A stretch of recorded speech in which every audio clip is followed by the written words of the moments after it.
ములుగు జిల్లా ఏటూరు నాగారం మండలంలోని కొండాయి ప్రజలు బిక్కుబిక్కుమంటూ భయంతో వణికిపోతున్నారు. 2023 జూలై 27న జంపన్నవాగు వరదతో కొండాయి గ్రామాన్ని ముంచెత్తడంతో 8 మంది చనిపోయారు. అప్పటి నుంచి వర్షాకాలం వచ్చిందంటేనే గ్రామస్తులు భయాందోళన చెందుతున్నారు. వరదల కారణంగా ఆస్తి ప్రాణ నష్టం సంభవిస్తుండడంతో వలస బాట పడుతున్నారు. కొన్ని రోజులుగా ఎడతెరిపి లేకుండా వర్షాలు పడుతుండడంతో కొండాయి లోతట్టు ప్రాంతాలకు చెందిన 28 మంది దళిత కుటుంబాలు వలస బాట పట్టారు. మూటా ముల్లే సర్దుకొని పిల్లా చెల్లను వెంటబెట్టుకొని వాగు దాటి దొడ్ల కొత్తూరు గ్రామాల మధ్య అడవిలోకి మకాం మార్చారు.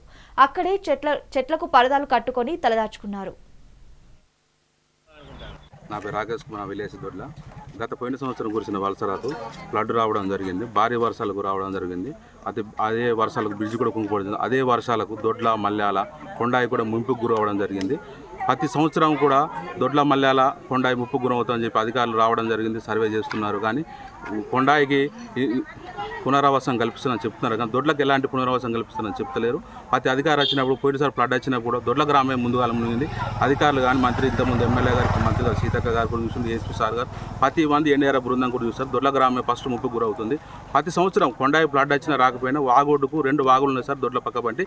ఆ 2 వాగులు పొంగిపోవడం వల్ల మా దొడ్ల గ్రామానికి ఖచ్చితంగా ముప్పు ఉంటుంది సార్. మా గ్రామానికి కూడా పునర్వాసం కేటాయించి మా గ్రామానికి కూడా ఇంటి స్థలాలు ఇల్లు కట్టేయాలని కోరుకుంటాను.